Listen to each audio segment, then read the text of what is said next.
I didn't even make it halfway to the back door before freezing. There he was, on the porch, placed there, not thrown, not dragged up the steps, placed, like someone had taken the time to set him down carefully, facing the glass of the back door he'd spent the entire night trying to protect just a few days prior. I'm getting sick just writing this and picturing the sight of his body, or what was left of it anyways. It made the dead buck look tame. It wasn't random. It wasn't the way an animal kills for food.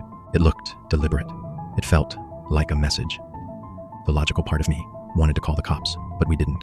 I know that probably sounds insane, but I honestly doubt there was much they could have done. And at that point, grief had already started to curdle into something darker, white-hot rage. "Let's go get that fucker," I said to Jim with a steely resolve. We spent the next few hours investigating and trying to figure out what our best approach would be. Jim was the one who noticed it first. The way the tracks overlapped in the mud behind the house. They weren't random. They doubled back on themselves, reappeared along the same tree lines.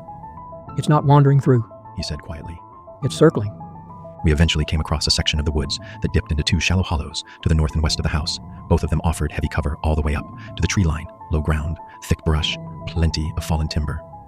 If something wanted to approach the house without being seen from the yard, those were the only two routes it could take. Game trails, basically.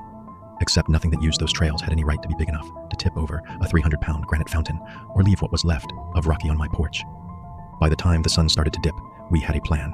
We dragged what remained of the dead buck from the other day back through the woods and split it between the two hollows, not out in the open, tucked just inside the brush where something moving through would have to commit before seeing it. Jim went back to his truck and came out with two heavy foothold traps, the kind you'd use for bears. Each one was all steel, wide jaws with serrated edges, and a pressure plate in the center attached to a length of chain thick enough to tow a car. We bedded them into the earth a few feet out from the bait, packing the soil down tight around the frame so they wouldn't rock under weight. Then we staked the chains into the roots of nearby trees and sprayed the whole area down with scent, killer until my eyes started watering from the chemical smell. "If it steps wrong," Jim muttered, pressing the last of the brush into place with his boot. "it ain't going far." We took up positions just as night started setting in, Jim manning the hollow to the north while I watched over the hollow to the west, each with a gun and a walkie-talkie to stay in contact. We each posted up downwind, about 30 yards out, with a clear line of sight to the bait pile and the trap bedded in front of it. We kept the lights off and the walkie-talkies low, just enough volume to hear over the wind. And then we waited. The woods were dead quiet for over an hour, eerily quiet. I started getting that feeling again, the same one I got last night, just before giving up on finding Rocky and going back to get some rest. But I pushed it down this time, not allowing myself to feel anything other than the seething anger still boiling in my chest. When this thing showed up, I would be ready. Except, it didn't show up. What felt like an eternity went by, with absolutely no sign of the damn thing.